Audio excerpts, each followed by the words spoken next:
Voilà déjà arrivé à la fin de la première semaine du Carême, samedi de cette première semaine. Et les textes nous invitent à réfléchir à cette belle vocation que nous avons d'être de Dieu et d'être comme Dieu. Être de Dieu, c'est comme dire qu'on appartient à sa famille. Quand on rencontre quelqu'un qui a grandi dans une famille heureuse, harmonieuse, chaleureuse, euh, on voit cette personne, elle est fière de sa famille, elle est fière d'appartenir à cette famille, elle en parle avec amour. Et non seulement ça, mais quand on rencontre d'autres membres de sa famille, on n'est pas surpris de voir à quel point ils se ressemblent dans leur façon d'être, dans leur façon de parler. C'est ainsi que l'humanité, peut-être nous ne sommes pas conscients de ça, mais nous sommes de Dieu, nous sommes de sa famille et notre bonheur, c'est de lui ressembler, d'être comme lui, être de Dieu, être comme Dieu. Dans l'Ancien Testament, Moïse, dans son discours rapporté par le livre du Deutéronome, il dit aux gens, le Seigneur sera ton Dieu, tu seras son peuple. Hein. Cette appartenance mutuelle, la famille, être de Dieu. Il ajoute, tu devras garder tous ses commandements. Moi, je me permets de vous proposer de lire cette phrase-là d'une façon différente.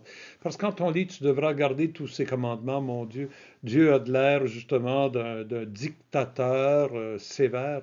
Moi j'aime mieux penser à cette phrase, je lis cette phrase ou je la traduis ainsi, tu tu t'ouvriras à tous ses conseils, tu accueilleras ses conseils. À un moment donné, moi, j'ai fait l'expérience d'être accompagné par un coach. Il ne me disait pas ce que je devais faire. Il n'y a personne qui venait vérifier si je le faisais. Mais à partir de son expérience, de sa sagesse, il me proposait des pistes. Et c'était à moi à chercher à les mettre en œuvre. Et je trouvais que souvent, il avait raison. Ainsi, notre relation avec Dieu, si nous nous sentons vraiment attachés à Dieu, nous recevons sa parole comme autant de conseils, une source de sagesse pour guider notre vie. Et c'est ainsi qu'on devient comme Dieu. Et Moïse conclut, tu seras un peuple consacré au Seigneur ton Dieu. En d'autres mots, tu seras tellement membre de sa famille que tu lui ressembleras. Ça sera ton identité d'être membre de cette famille de Dieu. Jésus, on continue un peu la lecture de l'extrait d'hier. Il parle à ses apôtres, vous avez appris, à tous ses disciples, vous avez appris qu'il a été dit, tu aimeras ton prochain et tu haïras ton ennemi. Eh bien, moi, je vous dis, aimez vos ennemis.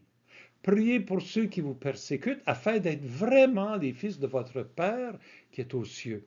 Et si vous faites vraiment partie de la famille de Dieu, vous allez apprendre à aimer, à avoir un regard compatissant et bienveillant envers toutes les personnes comme Dieu voir les autres comme Dieu les voit, voir ce qu'il y a de bon dans chacun et dans chacune, malgré les blessures que parfois ils peuvent créer en moi.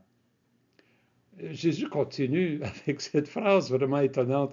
Si vous aimez ceux qui vous aiment, quelle récompense méritez-vous? Il n'y a rien d'étonnant à ça. Tout le monde aime ceux qui les aiment. Il dit le test, on pourrait dire, que vous appartenez vraiment à Dieu, c'est que vous êtes capable de voir ce qu'il y a de bon dans l'autre, même lorsque l'autre n'est pas fin avec toi. Vous donc, vous serez parfait comme votre Père céleste est parfait.